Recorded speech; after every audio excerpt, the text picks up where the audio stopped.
네, 오늘 이 이사야서 7장 1절 말씀은요, 어떤 역사적, 어떤 시대적 배경을 잘 설명을 해주고 있습니다. 기원전 735년에 아람과 이스라엘 동맹군이 유다 그리고 그 예루살렘에 쳐들어온 사건을 간략하게 기술을 하고 있죠. 우시아의 손자의 요담의 아들인 유다의 아하스 왕 때에 아람이라는 나라의 르신 왕과 또 이스라엘의 베가 왕이 연합군을 이루었어요. 그래서 유다의 아하스 왕을 대적하며 예루살렘을 침공한 그 사실을 기록을 하고 있죠. 기원전 745년에 등극한 이 아수르 왕, 이름이 좀 어렵습니다. 디글랏 빌레셀 3세가 확장 정책을 펼칩니다. 그래서 주변 나라들을 하나 둘씩 정복을 해나가기 시작하죠. 그래서 이 북이스라엘의 왕이었던 당시 무나헴 왕은 이스라엘까지 쳐들어오니까 그때부터 이스라엘이 북이스라엘이죠. 북이스라엘이 아수르의 조공을 바치기 시작합니다. 그래서 일종의 속국이 됐죠. 옛날에 우리 조선 시대 우리 중국 황제에게 조공 바쳤듯이 그렇게 속국이 된 거예요. 근데 이 무나헴, 당시 북이스라엘의 왕이었던 무나헴이 죽고 그의 아들 부가히야가 왕이 되자 베가라는 사람이 반역을 꿉니다. 그래서 그 사람을 죽이고 이 베가가 왕이 된 거예요. 이 베가는 자신의 선배 왕하고는 달리 이 아수르에게 조공을 바치기를 거부하고 오히려 아수르의 항거를 하려고 했습니다. 일종의 독립파죠. 자주파. 남유다의 왕 아하스는 그러나 베가의 그런 노력에 동조하지 않고 아수르와 공조를 유지합니다. 그래서 아람과 이스라엘 연합국이 괘씸한 거예요. 아하스가. 우리는 지금 아수르로부터 독립을 해서 항거를 하려고 하는데 이 예루살렘에 아하스 왕이 동조를 하지 않으니까 아람과 이스라엘 연합군이 북이스라엘 연합군이 예루살렘을 쳐들어온 사건을 지금 기록을 하고 있는 거예요. 쳐들어올 거다. 동맹군이잖아요. 얼마나 유다의 왕 아하스가 무서웠고 또 그 국민들이 얼마나 두려움에 떨었겠어요. 이 아람과 이스라엘 연합군이 예루살렘을 쳐들어온다는 이 소문이 돌자 온 나라가 다 이제 두려움에 사로잡히게 된 거죠. 근데 그 사건을 기록하면서 1절은 아주 요약적으로 결론까지 이야기를 합니다. 아람의 르신 왕과 르말리아의 아들 이스라엘의 베가 왕이 올라와서 예루살렘을 쳤으나 능히 이기지 못하니라. 결론이에요. 이 강력한 연합군이 예루살렘과 아하스를 쳤지만 이기지 못했다라는 거예요. 그 이유를 오늘 2절부터 상세하게 풀어서 설명을 해주기 시작합니다. 어떤 사람이 2절부터 한 절 한 절 차근차근 한번 볼게요. 어떤 사람이 다윗의 집에 알려 이르되 아람이 에브라임과 동맹하였다 하였으므로, 에브라임이 북이스라엘 의미하죠. 동맹하였다 하였으므로 왕의 마음과 그의 백성의 마음이 숲이 바람에 흔들림 같이 흔들렸더라. 두려움에 완전히 사로잡힌 거예요. 지금 여기 재미있는 표현인데요. 그의 백성의, 왕의 마음과 그 백성의 마음이 숲이 바람에 흔들림 같이 흔들렸더라, 이렇게 기록하고 있습니다. 그러니까 나무 한 그루가 흔들린 게 아니라 숲 전체가 강풍에 흔들리고 있는 거예요. 위로는 왕으로부터 아래는 백성에 이르기까지 온 나라 모든 백성이 전쟁이 임박했음을 알리는 이 소식에 완전히 극도의 두려움에 사로잡히게 된 거죠. 저는 오늘 이 말씀을 묵상하면서 혹시 저와 여러분들도 혹시 이와 같은 바람에 흔들리는 숲과 같은 상황은 아닌지 한번 묻고 싶었습니다. 그래서 저 자신에게 오늘 말씀을 준비하면서 물었습니다. 도저히 대적할 수 없는 강력한 동맹군을 맞이한 이 남유다 백성들처럼 우리의 힘으로는 도저히 극복해낼 수 없는 그런 공격들 또는 문제들, 난관들을 혹시 만난 분들이 계신지 모르겠습니다. 바람에 흔들리는 숲처럼 우리의 마음을 갈대와 같이 흔들고 있는 문제 또는 유혹들 혹시 경험하고 있는지 모르겠어요.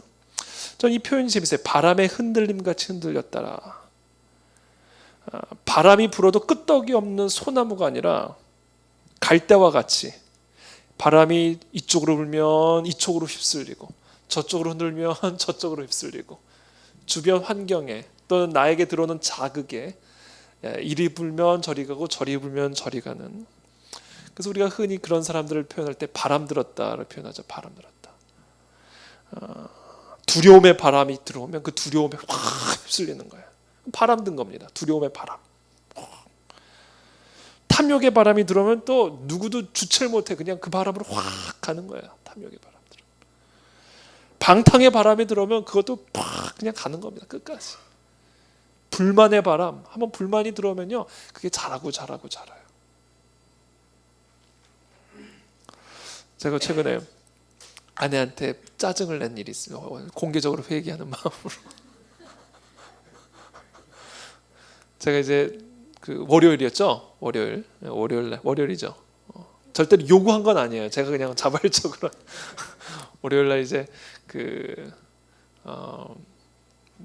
일이 뭐 좀 일을 보려고 이제 어디 점심도 먹을 겸 저희 현대백화점, 판교 현대백화점 자주 가는데, 거기 이제 제가 이제 이빨 치료를 받고 가려고 그러는데 아내가 저희 집 근처에서 무슨 미팅이 있다고 그래가지고 끝나고 합류를 하기로 했어요. 근데 제가 이빨 치료를 받고 그냥 백화점에 가는 길에 이왕이면 데리고 가야 되겠다 싶어 전화를 했더니 미팅이 거의 끝났으니까 데리러 오라는 거예요. 그래서 딱 데리러 갔어요.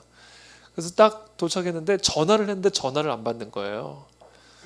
그 전화를 제가 분명히 오는 걸 아는데 전화를 해야 되는데 전화를 안 받으니까 제가 얼마나 좀 그래요, 기분이. 그래서 근데 어떻게 제가 그래서 밖에서 클락션을 팡팡 울렸어요. 그랬더니 그걸 듣고 이제 불이 나게 나오더라고요. 그래서 전화 좀 받으라고. 왜 전화를 안 받냐고 도대체. 이제 그렇게 제가 좀 화를 냈어요. 사실 저는 전화만 받으면 10분 더 기다리라고 하면 10분 더 기다릴 수 있고 30분 더 기다리면 30분 더 기다릴 수 있는데 전화를 안 받으니까 짜증이 나더라고요. 전화를 안 받으니까. 그래서 제가 짜증을 냈죠. 전화 좀 받으라고. 그러고 나는데 그 짜증이 계속 바람처럼 바람처럼 제 생각과 마음을 이렇게 사로잡는 거예요. 그래서 그 짜증이 다른 사람한테 다른 일로 이게 전염이 되면서 계속해서 성장해가는 것들을 제가 보게 됐죠. 근데 그게요, 사실은 그걸로 끝난 줄 알았는데 아니에요. 오늘까지 가더라고. 오늘 그 바람이 아침 일찍, 저희 오늘 아침 일찍 녹화가 있어가지고 나가는데 10분 녹화예요. 그 프로그램이 10분짜리예요. 10분짜리. 근데 제가 길거리에서 3시간을 보냈어요. 가는데 한 거의 1시간, 녹화 끝나고 이제 사무실로 돌아오는데 거의 1시간. 그러니까 오전을 10분 녹화하고 오전을 다 버린 거예요. 그러니까 막 이게 지금 내가 뭐 하는 짓이냐 이런 생각도 들고 막 짜증이 나요. 이런 게 다 바람입니다. 바람을 타는 거예요. 바람. 낙심의 바람. 이것도 바람입니다. 바람 확 타는 거예요. 마음이 그쪽 방향으로 확 쏟아가는 거예요. 쏟아지는 거예요. 그래서 제가 사무실에 들어오자마자 그 뿌리가 어디서부터 시작되는가? 월요일 날 그 조그만 사소한 일에 짜증부터가 그 바람이 계속 타가지고 그게 오늘 아침에까지 이르렀구나. 이제 그런 어떤 그 연관성이랄까요? 그 흐름을 제가 좀 이렇게 좀 보게 됐습니다. 그래서 오늘 사무실에 와서 마음을 가라앉히고 심호흡을 하고 하나님의 말씀을 깊이 묵상을 하면서 그 바람을 잠재우는 그런 시간들을 가졌습니다. 저는 오늘 이 시간 여러분들이 어떤 바람을 오늘 하루 타고 오셨는지 잘 모르겠습니다. 불만의 바람을 타고 오신 분들도 있을 수 있고 짜증의 바람 또는 뭐 탐욕의 바람, 뭐 다양한 형태의 바람을 경험하셨는지 모르겠어요. 그 바람을 오늘 이 시간 성령의 바람으로 잠재우게 되기를 축복합니다. 하나님의 말씀을 깊이 묵상하면서 나를 한쪽 방향으로 쫙 몰고 가는 그 바람을 막아내야 된다. 그래서 이 숲이 바람의 흔들림 같이 흔들렸더라. 그 바람은 다양한 종류의 바람이 있는데요. 그 바람을 여러분들이 분별을 하시고 그 바람을 잠재우게 되기를 축복합니다. 근데 그것이 어떤 바람이든, 그것이 두려움의 바람이든 공포의 바람이든, 그것이 어떤 바람이든 나를 하나님의 말씀으로부터 또는 하나님의 길로부터 벗어나 어떤 특정한 방향으로 확 불어일으키는 그 바람이 불 때, 특별히 오늘 본문에서는 두려움의 바람입니다. 절망과 낙심의 바람, 극도의 공포감의 바람이 확 우리의 영혼을 사로잡아갈 때 바로 그때에 어떤 일들이 일어난지를 3절에 보여주고 있어요. 3절 말씀을 우리 한번 다 같이 읽어보겠습니다. 3절 말씀 시작. 그때 여호와께서 이사야에게 이르시되 너와 네 아들 스알 야숲은 윗못수도 끝 세탁자의 밭 큰 길에 나아가서 아하스를 만. 자, 그때에 이 이스라엘 백성들이 그 두려움의 바람에 확 휘둘리고 있을 때, 그 어떤 것도 그 두려움의 그 공포의 바람을 막을 수 없는 그 바람에 사로잡혀 있을 바로 그때에 하나님이 무슨 일을 하시냐면요, 그들에게 전할 메시지를 준비하고 계신다라는 거예요. 그래서 그때에 여호와께서 이사야에게 이르시되 너와 네 아들 스알 야숲은 윗못 수도 끝 세탁자의 밭 큰 길에 나가서 아하스를 만나. 유다의 왕, 완전히 두려움에 사로잡혀 있는 그 아하스, 그 백성들을 대표하고 있는 그 아하스를 만나 그에게 이르기를, 그에게 이를 말씀을 준비하고 계신다라는 거예요. 저는 이 말씀을 묵상하면서 그런 생각을 했습니다. 우리가 어떤 바람을 탈 때, 그것이 사단의 바람이든 그것이 하여튼 우리로 하여금 하나님의 뜻으로부터 벗어나는 어떤 그 바람이 우리 안에 불 때, 특별히 분노의 바람 또는 두려움의 바람, 공포의 바람이 우리 안에 불 때, 바로 그 순간 하나님은 우리에게 하나님의 메시지를 전하기 위해서 수화기를 드신다라는 사실을 기억하게 되기를 바랍니다. 마치 저는 핸드폰을 꺼내시는 하나님, 우리에게 말씀하시기 위해서 그런 바람에 확 타고 있는 우리들에게 바로 그 순간 즉각적으로 핸드폰을 꺼내서 전화를 하시는 그 하나님의 콜, 하나님의 콜. 바로 그때 하나님은 우리에게 말씀을 전하시는 분이다라는 거예요. 그러므로 우리는 바로 그 순간, 그 어떤 바람이 우리를 불 때, 바로 그때 우리는 반드시 우리의 귀를 하나님에게 귀를 기울여야만 합니다. 그게 우리가 해야 할 일이에요. 바로 그때. 그래서 제가 오늘 사무실에 들어와서 바로 그 일을 한 겁니다. 하나님에게 귀를 기울이는 거죠. 계속 내 마음을 사로잡고 있는 이 짜증들, 불만들, 이런 것들을, 이런 바람을 내가 타고 있는 것을 느끼는 순간, 바로 그 순간, 지금 하나님이 나에게 전하실 말씀을 지금 준비하고 계시는구나. 내가 바로 이때에 내 귀를 하나님에게 집중해야 될 때구나 라는 것을 즉각적으로 깨닫게 된 거죠. 여러분들도 그와 같은 깨달음이 즉각적으로 와야 돼요. 바로 그때 하나님은 말씀하시기를 원하신다라는 거예요. 그래서 오늘 이 말씀 묵상하면서 3절에 그때에 여호와께서 이사야에게 이르시되 라는 말씀을 묵상하면서 우리에게 전화를 하시기 위해서 이렇게 핸드폰을 꺼내는 하나님의 모습이 연상이 됐습니다. 우리가 어떤 바람에 막 요동하고 있는 모습을 보는 순간 하나님이 하늘에서 이사야를 부르셨던 것처럼 전화를 딱 거는 어떤 그런 모습들, 그게 또 오늘 저의 역할이 되기를 바랍니다. 오늘 여러분들에게 하나님이 여러분들에게 어떤 바람을 타고 계신 여러분들에게 어떤 특정한 메시지를 오늘 주시는 이 밤이 되기를 축복합니다. 바로 이때 우리는 하나님의 음성에 귀를 기울여야 할 때라는 거예요. 그러면서 4절에 이렇게 얘기하십니다. 그에게 이르기를, 하나님이 이 이사야와 그 아들을 스알 야숲에게 말씀하십니다. 너는 삼가며 조용하라. 르신과 아람과 르말리아의 아들이 심히 노할지라도 이들은 연기나는 두 부지깽이 그루터기에 불과하니 두려워하지 말며 낙심하지 말라. 이 말씀을 전하기를 원하셨던 거예요. 극도의 공포와 두려움의 바람에 사로잡혀 있는 이 아하스와 그 백성들에게 이르기를 첫 번째 지시하십니다. 그와 같은 바람을 타고 있는 자들에게 하나님이 전달하고자 하는 첫 번째 지시, 우리가 반드시 듣고 따라야 할 첫 번째 지시, 삼가며 조용하라는 겁니다. 이 삼가라는 말은 섣불리 행동하지 말라는 거예요. 어떤 두려움이 들어왔을 때 그 두려움을 토대로 섣불리 행동하지 말라는 겁니다. 어떤 공포가 들어왔을 때, 무서움, 절망, 낙심이 들어왔을 때 그 어떤 그 감정, 그 바람에 휘둘려서 섣불리 말하지 말라는 거예요. 그래서 그 바람에 따라 섣불리 행동하지 말고 그 바람에 따라 섭불리 말하지 말라는 겁니다. 이게 보면요, 시간이 약이라는 말이 있잖아요. 시간이 지나면 아무것도 아닌 건데 사실은 그 순간에는 극도의 공포에 사로잡혀 있는 경험들을 종종 합니다. 한 10분만 지나도 한 1시간, 며칠을 지나면 사실은 별것도 아니었는데 그때 내가 너무 경솔하게 행동했고 너무 경솔하게 말했구나. 이런 경험들을 종종 할 때가 있죠. 그래서 어떤 이런 바람이 불 때 우리는 이 하나님의 첫 번째 지시, 삼가며 조용하라. 섣불리 행동하지 말고 섣불리 말하지 말라는 겁니다. 이게 첫 번째 하나님의 지시예요. 두 번째 지시가 나옵니다. 두 번째 지시.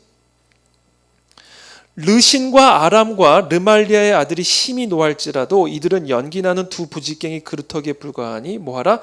두려워하지 말며 낙심하지 말라. 자, 삼가며 조용하라는 어떤 외적인 행동에 대한 하나님의 지시였다면, 그러니까 외적인 행동과 말에 대한 하나님의 지시였다면, 두려워하지 말고 낙심하지 말라는 이 하나님의 지시는 이 내적인 상태에 대한 지시입니다. 두려워하지 말고 낙심하지 말라. 근데 여러분, 이 삼가며 조용하라와 두려워하지 말며 낙심하지 말라라는 이 내적 상태에 대한 지시는요, 사실은 연결이 되어 있습니다. 우리가 어떤 두려움이 들어오거나 어떤 절망이 들어오거나 어떤 짜증이 들어올 때요, 섣불리 행동하고 섣불리 말하잖아요. 그럼 그 두려움 또는 그 불만이 더 확장이 됩니다. 더 성장을 해요. 잠재우지 못하고 마치 불에 기름을 끼얹는 것과 같이 우리가 어떤 말을 함으로써 그 불만 또는 그 두려움, 그 짜증이 더 확장되고요. 어떤 그것에 근거하여 어떤 행동을 했을 때 오히려 그 불만이 잠재워지는 것이 아니라 오히려 더 커진다. 그래서 아까도 잠깐 예를 들었지만 아내한테 짜증을 냈을 때 그 짜증을 내므로 말미암아 그 짜증이 해소된 게 아니라 그 짜증이 더 성장하더라는 거죠. 그래서 하나님이 첫 번째 지시로 삼가며 조용하라. 너의 말과 너의 행동을 절제하라. 그 바람을 거슬러라. 아무리 두려운 마음이 들어와도 두려운 말을 하지 말고, 아무리 두려운 마음이 들어와도 두렵게 행동하지 말고, 이 사람 저 사람 찾아가면서 막 하소연하거나 도움을 구하거나 즉각적으로 그 바람에 움직이지 말고 그와 같은 유혹들을 철저하게 다듬으로 내 안에 있는 그 바람을, 내적인 바람을 잠재우라는 거죠. 이게 연결이 되어 있어요. 사실은 연결이.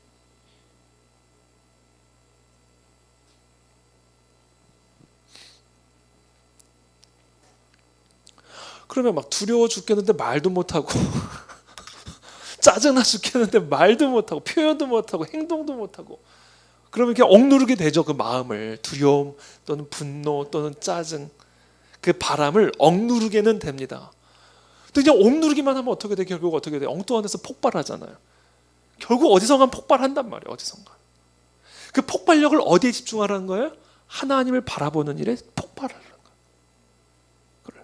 엉뚱한 데 폭발시키지 말고 여기저기서 가스를 이렇게 세게 하지 말고 이 말 저 말 이 사람 저 사람 만나면서 내 안에 있는 어떤 그 폭발력 있는 에너지를 소비해서 오히려 더 그것을 키우지 말고 그것을 하나님을 바라보는 일에, 하나님께 나의 시선을 집중시키는 일에 폭발시키라는 거예요. 저는 그와 같은 폭발이 오늘 이 밤에 일어나게 되기를 축복합니다. 그래서 때로는 침묵하는 게 너무 중요해요. 이 사람 가서 도움을 구하고 싶죠? 그것을 철저히 차단하는 게 때로는 중요합니다. 그렇게 함으로써 내 안에 있는 이 영적 폭발력들을, 내공들을 축적을 시키는 거예요. 그리고 그것을 이 자리에 나와서 펑 터뜨리는 거죠. 주님을 바라보면서. 그래서 이 외부적인 외부적인 바람이 결국 궁극적으로는 우리로 하여금 하나님께 나아가는 바람이 되게 만들어야 된다는 거. 그래서 우리가 윈드서핑 하잖아요. 윈드서핑. 파도를 타잖아요. 마치 그와 같이 우리의 삶에, 인생이라는 바다에 부는 이런저런 바람들, 때로는 그것이 강풍이기도 하고 때로는 광풍일 수도 있고, 그래서 우리에게 이런저런 종류의 바람을 불어넣는 그런 상황 속에서 우리의 말로, 우리의 행동으로 섣불리 행하지 말고 그것들을 철저하게 닫고 절제함으로 하나님 앞에서 그것을 폭발시키려는 겁니다. 이것이 바로 하나님께서 숲이 바람에 흔들리는 것처럼 흔들리고 있는 아하스 왕과 이스라엘 백성들을 향한 하나님의 지시였습니다. 지시. 그래서 바람처럼 흔들리고 있는 이들을 보자마자 하나님이 수화기를 건 거예요. 이렇게 하라는 거예요. 이렇게. 삼가며 조용하고 두려워하거나 놀라지 말고 가만히 있어 내가 너의 여호와임을 알라는 겁니다. 이것이 우리가 해야 할 일이다. 자, 그렇게 우리의 그 어떤 그 바람을 하나님께 시선을 고정하는 그 바람으로 우리가 활용을 한다면 마치 윈드서핑을 하는 사람처럼 우리에게 불어닥치는 그 바람을 하나님께 나아가는 바람으로 우리가 그것을 활용을 한다면 무엇을 깨닫게 되냐면요, 우리를 그렇게 극도의 두려움과 공포의 도가니로 몰아넣었던 그 아람 왕과 북이스라엘의 왕이 연기나는 부직갱이라는 사실을 깨닫게 되는 거예요. 그거를 보게 되는 거예요. 여기서 여러분 이 표현이 참 기가 막힙니다. 연기나는 두 부직갱이 그루터기에 불과하다 라는 사실을 깨닫게 될 거라는 거예요. 그게 그들의 실체라는 것을 깨닫게 될 거예요. 물론 이들은 강력한 군대죠. 근데 강력한 군대인데 하나님을 보고 얘네들을 보니까 강력한 군대인 거는 맞지만 하나님을 보고 얘네를 보니까 연기나는 부직갱이 그루터기에 불과한 거라는 거예요. 비교 대상이 있기 때문에 그래요. 비교 대상. 이 자체로는 강력한 군대지만 우리에게 지시하시고 명령하시는 그 하나님에게 내 시선을 고정한 채로 비교를 해보니까 얘네들은 연기나는 부직갱이에 불과하다. 부직갱이가 뭐예요? 나무에서 연기가 무럭무럭 솟아오르니까 무섭게 보이긴 했어요. 그런데 알고 봤더니 불에 다 타버려가지고 힘이 없고 잘 부러지는, 그래서 불이 다 타가지고 나오는 연기예요. 톡 건드려도 그냥 후루룩 무너져 버리는 거, 숯땡이처럼. 우리 왜 바베큐 하고 나면 불 다 한 다음에 다 꺼질 때 연기 나면서 이렇게 남아있는 재같이 건드리면 턱 건드리기만 하면 완전히 우르르 무너져 버리는 그런 부직갱이에 불과하다라는 거예요. 그러니까 하나님이 보시기에 이 두 동맹군 연합군은요, 불이 아니라 연기에 불과하다는 거예요. 연기, 불이 아니라는 거예요. 연기에 불과하다는 거예요. 그 연기에 속아 넘어가지 말라는 거예요. 그래서 우리나라 속담이 있잖아요. 그 뭐예요? 자라보고 놀란 가슴 소뚜껑 보고 놀란다는, 맞죠? 네. 그런 거예요. 실체가 그렇다는 겁니다. 그래서 오늘 이 시간 축복합니다. 지금 우리들의 삶에, 여러분들의 삶에 어떤 바람이 불든 그것의 실체는 연기에 불과합니다. 근데 그 연기라는 사실을 언제 깨닫게 되는가? 하나님에게 우리의 시선을 집중했을 때, 내 안에 있는 두려움과 짜증과 불만과 공포들을 모아서 그 폭발력을 주님 앞에 폭발시켰을 때, 내 두 눈이 주님의 시선에 꽂혀 있을 때 불이었던 이들이 알고 봤더니 연기에 불과한 실체다. 또는 이것을 이제 유혹의 차원에서 보면 아주 달콤해 보였던 그것이 알고 봤더니 쓴 숯땡이에 불과한 것이었더라. 이거를 먹으면, 이것을 취하면 뭐라도 될 것처럼, 대단한 기쁨과 행복이라도 누릴 것처럼 보였지만 그게 아니라 연기나는 부직갱이 그루터기와 같이 보잘것없는 것이었다라는 거죠. 그러면서 5절부터 좀 더 구체적으로 이렇게 얘기합니다. 5절부터 아람과 에브라임과 르말리아의 아들이 악한 꾀로 너를 대적하여 이르기를, 우리가 올라가 유다를 쳐서 그것을 쓰러뜨리고 우리를 위하여 그것을 무너뜨리고 다부엘의 아들을 그중에 세워 왕으로 삼자 하였으나, 자, 지금 이 아람 왕과 이 북이스라엘의 이 베가 왕이 이들을 공격하면서 꿈꿨던 꾀, 전략이 뭐였냐면, 이 유다의 아하스 왕이 자신들의 말을 제대로 듣지 않고 함께 아수르를 대적하는 일에 동조하지 않으니까 폐위시켜 버리자는 거예요. 그 왕의 자리에서 이 아하스를 내려놓자는 거예요. 쫓아내 버리자는 겁니다. 6절의 말씀에 우리가 올라가 유다를 쳐서 그것을 쓰러뜨리고 우리를 위하여 그것을 무너뜨리고 그 대신 아하스라는 왕 대신에 다부엘의 아들을 우리의 입맛에 맞는 왕을 새롭게 세우자. 이게 얼마나 이게 오만방자한 전략입니까? 이스라엘의 왕은 누가 세워요? 남유다의 왕을 누가 세웁니까? 누가 세워요? 투표로 뽑았어요? 하나님이 세우시는 왕이에요. 다윗의 언약 때문에 그렇습니다. 하나님이 다윗과 언약을 맺으시죠. 다윗을 왕으로 세운 후에 그의 후손들이 영원히 나라를 다스릴 것이라고 말씀하셔요. 그래서 남유다 예루살렘의 왕은 아무나 될 수 있는 게 아니에요. 사람이 함부로 세우거나 폐위시킬 수 있는 자리가 아닙니다. 하나님이 세우시는 자리예요. 더 나아가 이 다윗과의 언약은 단순한 다윗이라는 혈통만을 의미하는 게 아니라 다윗 왕의 후손을 통해서 나오는 예수 그리스도의 자리를 예표하는 자리가 예루살렘의 왕이라는 자리입니다. 이 다윗의 후손을 통해 예수 그리스도가 이 땅에 오시는 거, 영원한 왕이신 그리스도가 이 땅에 오시는 그 통로, 그 자리가 이 예루살렘의 왕이라는 자리예요. 근데 지금 이 오만방자한 아람과 북이스라엘의 왕이 그 왕의 자리를 폐위시키고 우리 입맛에 맞는 사람을 세우겠다라는 거예요. 이게 얼마나 무시무시한 얘기입니까? 그래서 여러분 지금 이 아람 왕과 이 누구예요? 이 베가 왕, 이 북이스라엘 베가 왕은요. 지금 단순히 이게 전쟁이 아니라 지금 사실은 아하스를 대적하는 게 아니에요. 누구를 대적하는 거예요? 여호와를 대적하는 겁니다. 그러니까 하나님은요 지금 이 두 동맹군이 아하스를 쳐들어오는 것을 볼 때 이것은 지금 나를 쳐들어오는 것으로 보신 거예요. 그래서 급하게 전화를 거고요 이사야에게 가서 이 말을 이르라. 그러면서 이렇게 말씀하시죠. 7절에 오늘의 본문의 키워드입니다. 7절 말씀 함께 읽어보겠습니다. 시작.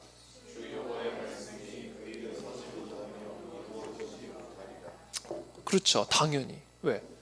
하나님을 거역하는 일이기 때문에. 하나님의 뜻을 대적하는 일이기 때문에. 그래서 이들의 이 연합군의 이 일은 전략은 아무리 기가 막힌 전략을 가지고 또 그것이 일부 성취되는 것처럼 보일지라도 절대로 그 일은 서지 못하고 이루어질 수 없다라고 하나님이 단언하시는 거예요. 이 내용이 시편 2편에 사실은 기록이 되어 있습니다. 시편 2편 말씀 한번 다 찾아보시겠어요? 시편 2편.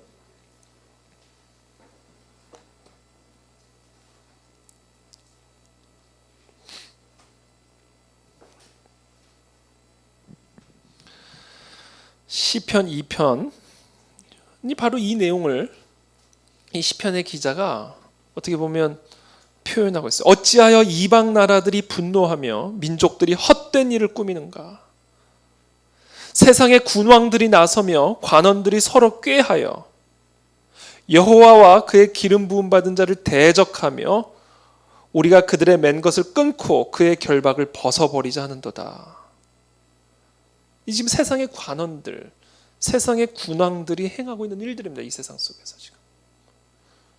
어떻게 하면 하나님을 대적할 것인가? 어떻게 하면 하나님의 질서들을 허물어 버릴 것인가? 어떻게 하면 우리가 하나님과 인간 사이의 그 맨 것들을 끊어내 버리고 하나님으로부터, 하나님의 진리 질서로부터 완전하게 자유해질 것인가? 이것이요, 여러분, 태초에서부터 인간이 추구해온 역사입니다. 그래서 오늘 사실은 이 아람의 왕과 이 북이스라엘의 왕이 행하고 있는 이 일은 태초에서부터 인류가 하나님을 대적하며 이 역사 속에서 행해온 그 일을 상징적으로 동시에 대표적으로 보여주고 있는 사건이에요. 어떻게 하면 하나님의 이 창조 질서를 거스를까? 어떻게 하면 우리가 좋은 대로 우리 생각대로 이 세상을 만들어갈 것인가? 하나님의 진리를 허물어버리고 하나님의 기름 부음 받은 자들을 무너뜨리고 하나님의 창조 질서들을 왜곡하여 허물어버리는 이 일들이 태초에서부터 지금 이 순간까지 이 인류 역사 속에서 행해지고 있는 일들이다. 그래서 저는 그것을 보면서 사실 두려워요. 지금 오늘 이 본문의 말씀처럼 이 아하스 왕처럼 숲이 바람에 흔들리는 것처럼요, 사실 저는 오늘날 우리 시대를 보면서 상당히 두려운 마음이 들고 솔직히 조금 너무 답답합니다. 솔직히 두려운 마음도 들고요. 솔직히 여러분들도 그걸 혹시 보고 계시는지 잘 모르겠는데 그냥 마냥 편안하시고 좋으시면 안 되는데 지금 우리가 살아가는 이 시대가 저는 지금 이 시대, 우리가 살아가는 이 시대 속에서 너무나 명확하게 이 아람 왕과 북이스라엘의 연합군을 봅니다. 혹시 여러분들의 눈에도 그게 보이게 되기를 축복합니다. 보여주셔야 돼요. 보여주셔야 돼요. 그게 저는 너무 명확하게 보이니까 사실은 이 숲이 바람에 흔들리는 것처럼 제 마음이 사실은 특히 요사이는 그래요. 특히 요사이. 근데 제가 오늘 이 본문 말씀을 읽으면서 그 바람을 다 잡았습니다. 왜? 하나님을 대적하는 일은요, 절대로 성공할 수가 없어요. 절대로. 그래서 인간적인 눈으로 볼 때는 절망이 되기도 하고 두렵기도 하고 정말 낙심이 되기도 하지만 하나님을 대적하는 일이기 때문에 이것은 연기나는 부직갱이에 불과한 거구나라는 것을 제가 오늘 이 말씀 보면 다시 한번 깨닫게 되는 거예요. 저는 그 확신이 저와 여러분들 모두에게 임하게 되기를 축복합니다. 절대로 두려워하지 마세요. 하나님을 대적하는 일이기 때문에 절대로 능히 세워질 수가 없어요. 여호와의 말씀이 그 일은 서지 못하며 이루어지지 못하리라. 이게 오늘 저와 여러분들에게 주시는 하나님의 메시지입니다. 시편 2편의 기자도 이렇게 얘기해요. 하늘에 계신 이가 웃으시며, 이 아람 왕과 북이스라엘들의 이와 같은 연합군 세력을 규합해서 하나님의 질서를 대적하는 이런 모습들을 바라보면서 하나님의 관점을 우리가 소유하는 게 중요해요. 하나님은 뭐 하고 계신다? 웃고 계신다. 그러니까 우리가 두려워할 필요가 없어요. 우리가 표정을 찡그릴 필요가 없어요. 절대로 절망하거나 낙심할 필요가 없어요. 왜? 하나님이 웃고 계신다. 웃고 계신다 해서 괄호 열고 비자가 빠졌습니다. 비웃으심이에요. 그래서 이렇게 얘기하죠. 하늘에 계신 이가 웃으시며 주께서 그들을 비웃으시리로다. 그때 분을 바라며 진노하사 그들을 놀라게 하여 이르시기를 내가 나의 왕을 내 거룩한 산 시온에 세웠다 하시로다. 내가 여호와의 명령을 전하노라. 여호와께서 내게 이르시되 너는 내 아들이라. 오늘 내가 너를 낳았도다. 내게 구하라. 내가 이방 나라를 네 유업으로 주리니 네 소유가 땅끝까지 이르리로다. 네가 철장으로 그들을 깨뜨리며 질그릇같이 부수리라 하시도다. 이게 하나님의 말씀입니다. 현재 아까도 잠깐 말씀드린 것처럼 이 아하스가 처한 이 상황이 오늘 이 나라 있는 민족의 현실과 놀라울 정도로 일치합니다. 몇 가지 예를만 드리고 오늘 함께 기도하겠는데요. 지금 우리나라에서 헌법 개정안이 논의되고 있습니다. 지금 구체적인 말씀을 드리는 거예요. 어떻게 지금 아람과 이 아람 왕과 베가 왕이 어떻게 지금 하나님을 대적하고 있고 하나님의 질서를 대적하고 공격하고 있는지, 얼마나 강력하게 공격을 하고 있는지를 제가 한 예만 설명드리겠습니다. 우리나라의 헌법 개정안이 논의가 되고 있는데, 헌법은 뭐 여러분들 다 잘 알다시피 그 나라의 최고의 법이요, 그 나라의 뿌리입니다. 근데 그 헌법을 지금 바꾸겠다라는 논의가 진행이 되고 있다는 것은 무엇을 의미하냐면요, 뿌리를 바꿔버리겠다는 얘기다. 뿌리. 그러니까 나라의 모든 공기부터 모든 기운이 완전히 바뀌는 거, 헌법이 바뀌면. 이게 지금 논의되고 있는데 여러분 이 부분에 대해서 얼만큼 지금 심각하게 생각하고 계세요? 물론 좋게 바뀌면 더 좋아지겠죠. 근데 지금 어떻게 바꾸려는지를 혹시 여러분들 알고 계셔요? 그래서 제가 오늘 말씀을 드리려고 하는 거예요. 이 헌법 개정안이 지금 논의가 되고 있는데 크게 세 가지 조항이 지금 아주 핵심적인 문제로 지금 부각이 되고 있어요. 첫 번째는 우리나라 헌법 36조 1항에 혼인은 양성 간의 평등, 양성 평등의 그 양성 간의 평등한 관계를 기초로 해서 혼인이 성립이 된다 이렇게 되어 있습니다. 양성 간의 평등한 관계를 토대로 양성 평등이 우리나라 혼인 질서의 뿌리예요. 이게 헌법 조항입니다. 여기서 말하는 양성은요, 이성을 의미해요. 남성과 여성, 이성을 의미하는 겁니다. 우리나라에서 동성결혼이 합법화되지 못하는 이유는 김조광수 씨가 청계천에서 그렇게 화려하게 결혼식을 하고도 혼인신고서를 제출했을 때 결국은 반려를 받은 이유는 이 바로 헌법 36조 1항에서 말하는 양성 간의 평등한 관계, 이 혼인의 정의에 포함이 되어 있기 때문에 그래요. 이성이어야 되는 거예요. 이성. 근데 지금 이 양성 간의 평등 때문에 지금 우리나라에서 동성결혼이 합법화가 안 되니까 지금 무엇을 시도하고 있냐면 이 양성 간의 평등이라는 단어에서 양자를 빼는 지금 시도를 하고 있는 겁니다. 개정에. 그냥 성평등. 이게 점 하나에 왔다 갔다 하는 거예요. 점 하나에. 양성평등에서 성평등으로 바뀌면요, 단어, 글자 하나 빠지는데 이거는 완전히 한 나라가 업사이드 다운이 돼버리는 거예요. 업사이드 다운.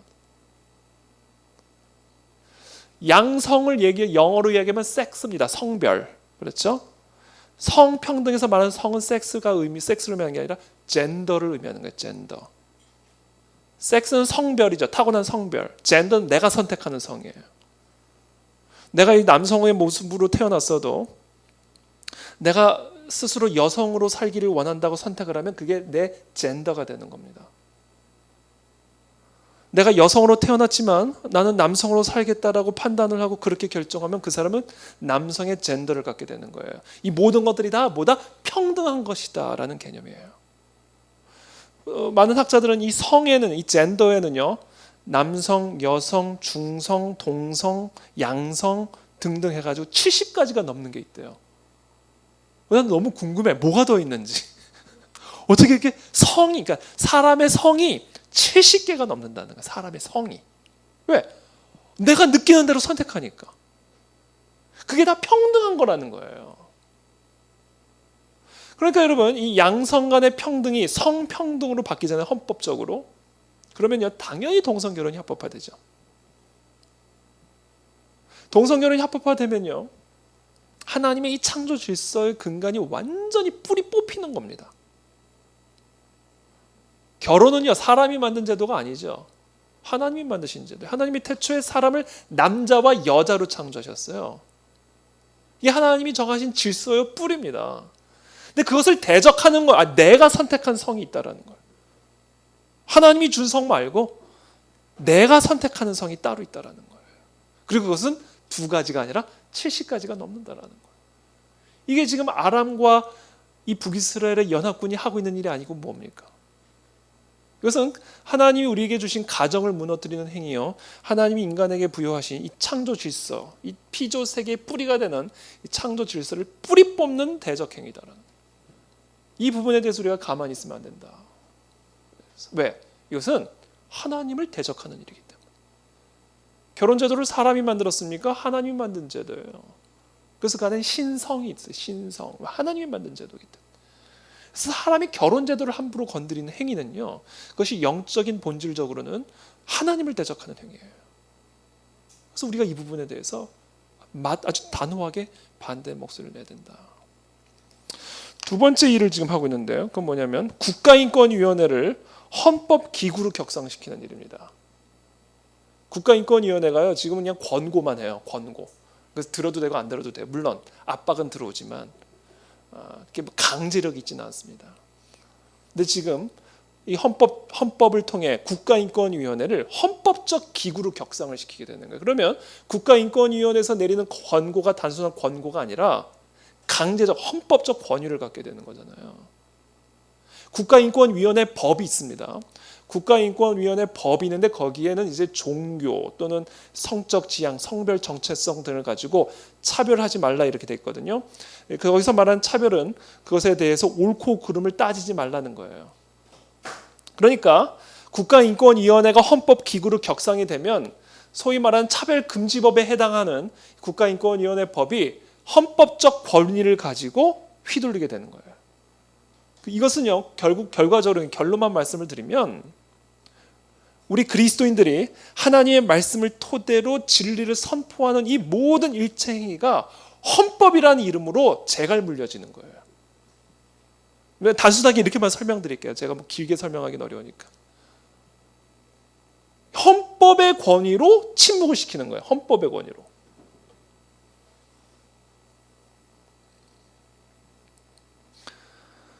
마지막으로 세 번째, 어떤 지금 개정안이 논의되고 있냐면 기본권. 우리 대한민국 국민은요, 대한민국 국민으로서의 기본적 권리를 갖고 있죠. 이게 헌법에 보장된 국민의 기본권이죠. 근데 이 기본권의 주체를 국민에서 사람으로 바꾸는 개정안들이 논의되고 있는 거예요. 국민이, 대한민국 국민, 국적을 가진 대한민국 국가에 세금을 지급하는 국민이 대한민국 국민으로서의 기본권을 갖는 게 아니라 사람이면 된다는 거죠. 이거 얼마나 듣기 좋아요. 이렇게 되면요, 노동자, 외국인 노동자들, 지금 우리 최근 정부가 외국인 노동자 60만 명에게 영주권 준다고 그랬거든요. 그중 약 16만 명이 이슬람 교도입니다. 무슬림들이에요. 이 개정안이 만약에 통과가 되면 외국인 노동자들이, 특히 상당한 수의 무슬림 외국인 노동자들이 헌법상의 기본권을 주장을 할 수가 있죠. 사업장에서 할랄 음식을 요구할 수 있고 이슬람 기도처를 요구할 수가 있고, 그다음 망명권, 난민권. 그러면 이제 우리도 똑같이 지금 유럽의 전철을 밟게 되는 거예요. 지금 최근에도 스페인 바르셀로나에서 무슬림, 그게 다 벨기에에 다 본부를 두고 있었던 무슬림들이. 유럽이 지금 완전히 망가졌잖아요. 지금 하여튼 모든 걸 지금 우리도 그렇게 지금 계속 따라가고 있는 거예요. 그걸 헌법적으로 이제 만들어 버리겠다. 특별히 여러분, 아까 제가 양성평등 얘기했지만 양성평등이 성평등으로 바뀌면 일부 다처제도 용인이 되는 방향으로 나갑니다. 왜? 양성이라는, 남성과 여성이라는 이 개념이 사라지면 어떤 수적인 조건의 개념도 해체가 되는 거예요. 그래서 이 양성 간의 평등, 이 헌법 조항을 토대로 우리나라 대법원 전원합의체가 혼인은 일남 일녀 간의 정신적 육체적 결합이다라고 혼인을 정의를 내렸어요. 일남일녀. 여기는 성별의 조건과 수의 조건이 있죠. 근데 이 양성평등이 사라지고 성평등이 돼버리면 수적인 조건도 사라지고 성별의 조건도 사라져버리는 거예요. 그렇기 때문에 동성결혼 합법화는 물론이거니와 이제 일부 다처제, 다양한 형태 1대3, 2대4 간의 결합. 그래서 요새 그걸 폴리아모르라고 얘기하던데, 폴리아모르. 그걸 한국말로 다자간의 사랑, 다자간의 사랑. 그래서 이런 모든 일체 행위들이 사실은 이것을 사실은 다양한 미사 여구의 아름다운 용어로 포장을 해서 설명을 하고 있지만 그 영적 본질은 결국은 하나님이 정한 창조 질서를 지금 대적하고 있는 이 아람과 베가 왕의 연합 공격이다. 전 이것을 우리 그 안에 진리교회 성도들은 다 인식하셔야 됩니다. 이것을 우리가 반드시 기도해야 되고, 이런 헌법이 개정되지 못하도록 반드시 목소리를 내고 서명도 하고 부르짖고 또 가르쳐주고. 근데 제가 여하튼 간에 이런 일체 흐름들, 이 시대적인 흐름들, 이제 말씀 마칠게요. 말씀이 시간이 많이 길어졌는데, 이런 모든 일체 흐름들, 이것뿐이 아니에요. 지금 할 말이 더 많아요. 더 구체적으로 할 말이 더 많아요. 근데 그 차마 다 말은 못하지만, 이 모든 지금 일체 우리나라에서 벌어지고 있는 이런 일들을 바라보면서 참 제 안에 답답함과 두려움과 불안함과 절망과 낙심이 들어오지만, 오늘 이 본문 말씀을 제가 묵상하면서 걱정할 필요가 없겠구나. 하나님이 웃으시니까 나도 함께 웃자. 하나님이 비웃으시니까 나도 함께 비웃자. 왜? 이 일은 궁극적으로 하나님을 대적하는 일들이기 때문에, 하나님 이 땅에서 이루고자 하시는 그 하나님의 선한 목적을 대적하는 일들이기 때문에 절대로 서지 못하고 이루어지지 못할 것이다. 그러면서 8절에 이렇게 얘기하죠. 대저 아람의 머리는 다메섹이요 다메섹의 머리는 르신이며 65년 내에 에브라임이 패망하여 다시는 나라를 이루지 못할 것이며. 자, 65년 내에 패망할 거라는 거예요. 근데 사실은 13년 만에 패망합니다. 13년. 722년에 패망하잖아요. 이때가 735년인가 그렇거든요. 13년 후에 완전히 패망해요. 근데 왜 65년이라 썼을까? 뭐 다양한 의견들이 있습니다만 이때 그 마지막 아수르의 왕이 그 이방인들과 당시 북이스라엘 백성들 간의 혼합 정책을 펼칩니다. 그게 65년 정도 후에 일어나요. 이제 그거를 의미한다고 볼 수가 있는데 일단 나라 자체는 13년 후에 패망해 버려요. 북이스라엘은 지구상에서 사라져 버립니다. 결국은 이렇게 무섭게 연합군으로 하나님의 뜻을 대적하며 아하스 왕을 대적하려 했지만 결국 사라진 것은 그들 자신이었다. 왜? 하나님의 뜻을 대적하기 때문에. 우리가 이것을 기억하고 이 나라와 민족을 위해서 기도하고 중보하고 또 여러분들의 삶에 이와 같은 메시지들을 잘 적용하게 되기를 바랍니다.